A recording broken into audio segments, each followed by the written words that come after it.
Halo teman-teman, perkenalkan nama saya Sisilia Tingumuri. Saya dari Program Studi Informatika Fakultas Ilmu Komputer Universitas Kristen Indonesia Maluku dengan mata kuliah Interaksi Manusia dan Komputer. Di sini saya akan menjelaskan materi tentang jurnal antarmuka atau user interface pengguna masa depan. Poin-poin yang terdapat dalam materi ini yang pertama, kerangka kerja dan paradigma, yang kedua, siklus tindakan, eksekusi dan evaluasi, yang ketiga, jarak pemisah atau goals, eksekusi dan evaluasi, yang keempat, kerangka kerja interaksi, dan yang kelima, pemodelan sistem. Masuk saja pada penjelasan pertama mengenai kerangka kerja dan paradigma. Yang kita ketahui, kerangka kerja pada dasarnya adalah sebuah struktur yang digunakan untuk mengkonspektualisasikan suatu sistem.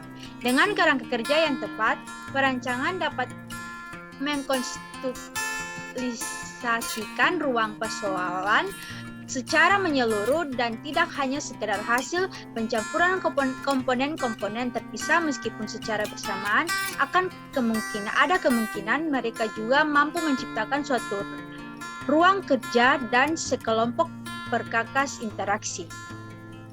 Paradigma juga adalah sebuah model dalam teori ilmu pengetahuan.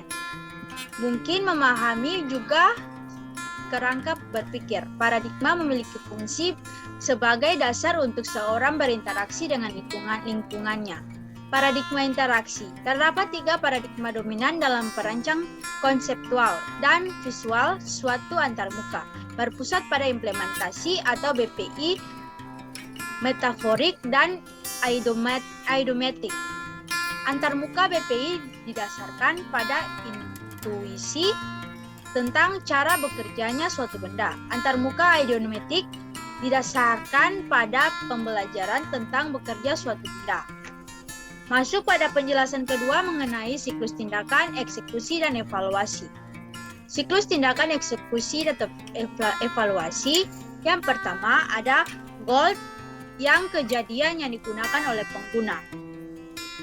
Yang kedua, eksekusi, dengan melakukan tindakan dalam dunia nyata. Yang ketiga, dunia nyata.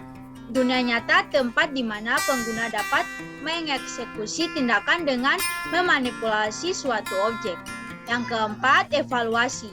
Evaluasi, pengguna melakukan validasi atas tindakan dan membandingkan hasil yang diperoleh dengan goal yang telah ditetapkan sebelumnya. Tujuan langkah tindakan. Tujuannya memformulasikan pernyataan-pernyataan selama proses perancangan interaksi. Masuk pada penjelasan berikutnya mengenai jarak pemisah atau goals, eksekusi, dan evaluasi. Jarak pemisah eksekusi, kesulitan yang dihadapi pengguna dalam menyelesaikan suatu tugas. Aspek selama eksekusi evaluasi berlangsung. Akibat adanya jarak antara representasi mental yang dimiliki oleh pengguna dengan komponen fisik dan status sistem. Artinya, perbedaan antara keinginan pengguna dengan apa yang dilakukan oleh sistem. Contohnya, letak atau posisi menu file, pengguna menggunakan tombol caps lock. Jarak pemisah evaluasi. Artinya, tingkat kesulitan yang dihadapi pengguna untuk mengartikan suatu sistem dan seberapa jauh artefak yang memiliki antarmuka untuk mendukung pengguna untuk mempresentasikan satu sistem. Masuk pada penjelasan berikutnya mengenai kerangka kerja interaksi.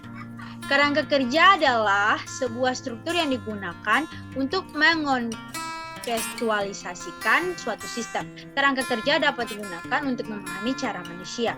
Kerangka kerja ini juga terdiri dari 4 komponen utama. Yang pertama, sistem. Menggunakan bahasa mesin atau atribut komputasi yang menunjukkan status sistem. Pengguna atau menggunakan bahasa terlibat. Atribut psikologis yang menunjukkan suatu sistem. Yang ketiga, masukan. Menggunakan bahasa masukan. Yang keempat, keluaran. menggunakan bahasa keluaran, dan yang terakhir berinteraksi dengan komputer. Masuk pada penjelasan berikutnya mengenai pemodalan sistem. Ada beberapa pemodalan sistem. Yang pertama, model konseptual, model mental, dan gambaran tentang sistem. Yang pertama, model konseptual atau model perancang. Model yang diciptakan oleh perancang ketika mereka merancang sebuah sistem. Kemudian masuk pada gambaran sistem.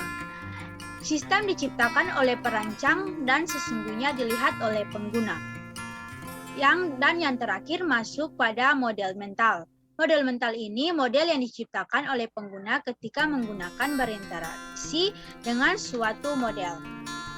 Referensi, sekian dan terima kasih dari penjelasan yang sudah saya bahas.